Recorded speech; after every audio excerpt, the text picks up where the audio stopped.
High everyone र यो चाहिँ हाम्रो नेपाल टुरको लास्ट भ्लग हो है। अन्त यहाँ चाहिँ हेर्नु न बदेनीले हाई भन्दै उसको यहाँनिर डाक्टरको सेटहरू देखाउँदैछ हो बिचरा। अन्त आज चाहिँ हामी यहाँनिर मावलाबाट चाहिँ फर्किने। आज भन्दाखेरि पनि यो त मेरो अस्तिको भ्लग हो, मैले एडिट नगरेर चाहिँ एकदम ढिलो भएको छ पोस्ट गर्नु हो। हामी त अस्ति फ्राइडे नै फर्केको, तर भ्लग मलाई एडिट गर्नु अल्छी गरेर चाहिँ म आज हाल्दैछु। र यो हाम्रो सामानहरू सब रेडी गरेर चाहिँ हामी चाहिँ गाडी पर्खिरहेको थियौँ। अन्त हामी पर्खिँदा पर्खिँदै हाम्रो गाडी पनि आयो। अन्त यहाँबाट सबैजनालाई हामीले चाहिँ बाई भन्यौँ हो। यहाँनिर हामीलाई बाई गर्नु आएको थियो। अन्त हामी लाग्यौँ फेरि फर्क्यौँ घरतर्फ हो।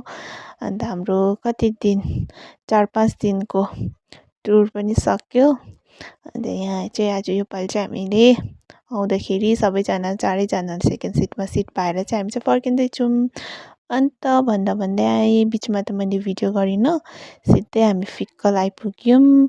अनि फिक्कल फेरि आइपुगेर चाहिँ हामी दिदीकोमा खाजासाजा खाएर चाहिँ फेरि हाम्रो नमिता दिदीको घर जाँदैछौँ यहाँ चाहिँ हो। अन्त त्यो जग्गालाई चाहिँ मालुम भन्छ।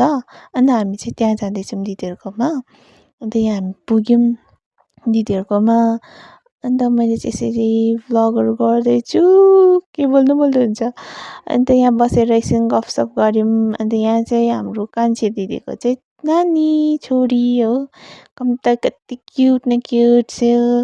अन्त यहाँनिर हामी एकछिन बात मारेर चियासिया खाएर चाहिँ फेरि दिदीले चाहिँ हामीलाई दिदीहरूको फार्म भनौँ न फार्म टुर गराउनु हुँदैछ। यहाँ चाहिँ बाख्राहरू रहेछ पुरा हो।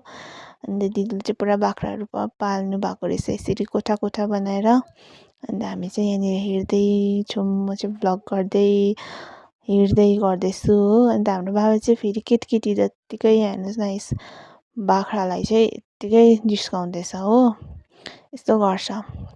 जहीँ जाँदा पनि यत्तिकै गरिबस्छ बाख्राहरूलाई, नानीहरू जस्तै छ। अन्त यहाँ चाहिँ कुखुरा पनि पुरा पाल्नु भएको रहेछ दिदीले हो।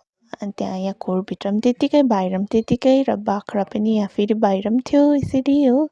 दिदीहरूको चाहिँ पुरा यस्तो बाख्रा कुखुराहरू चाहिँ पुरा पाल्नु भएको रहेछ। अन्त हामी हेर्दै हेर्दै आउँदैन चाहिँ यहाँ देख्दै गरेको चाहिँ फिक्कल हो, हाम्रो दिदीको चाहिँ यत्तिको टाढो देख्दो रहेछ। अन्त त्यसपछि चाहिँ हामी फेरि घुमेर चाहिँ घरमा आयौँ। अन्त घर आएर दिदीले फेरि खानाहरू बनाइदिनु भएछ।